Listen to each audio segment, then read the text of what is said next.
So this is actually going to be my third grease gun. One of my grease guns does not have one of these air release valves. So when you have to put a new tube of grease in there, and if it's got air in it, it just never has primed right, and it's a pain to use. Another one that I had did have it, but it absolutely made a mess, and it never quite worked right. And I was recommended this by a friend of mine, and because I grease lots of stuff. I've got skid steers, I got backloaders, I've got tractors, and I've got my cars and trucks, and I mean, there's a million things that I use grease guns for.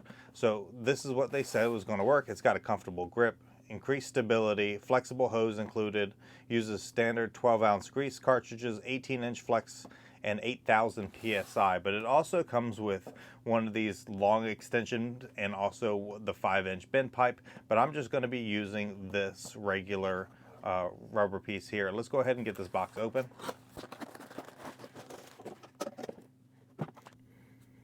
Alright, so now that I got it out of its plastic, you can see all the actual pieces here. We've got the straight pipe with this connection here. We've also got the connection that's going to be able to push in there.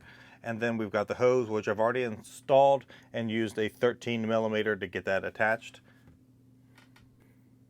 They do provide you with a multi-purpose lithium grease here. I'm actually going to end up using a different one. I'm sure this is good, but I'm kind of particular about my grease.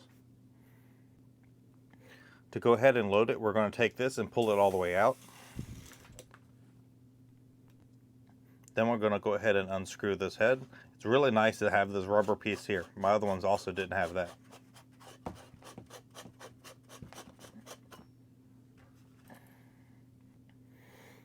Take the plastic end out and go ahead and insert it into the actual grease gun.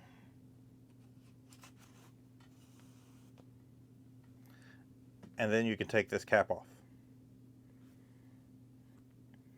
Now when you're going to be putting this back in, make sure that you don't tighten it all the way. We're actually going to release some air before we get this thing tightened all the way. You can actually see that there's a couple threads left. So I'm going to go ahead and release the spring to start giving it some pressure and releasing some of the air out the top.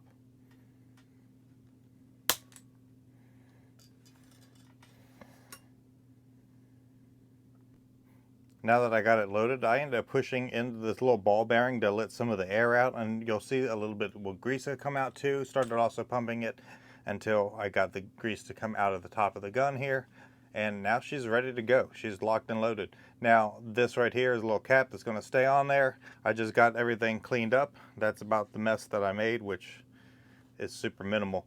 And I'm going to see how long I can actually keep this grease gun not greasy. We'll see how long that lasts, but so far I really like it. I like the way that it feels. This grip is nice. This is a game changer here from when you're grabbing it.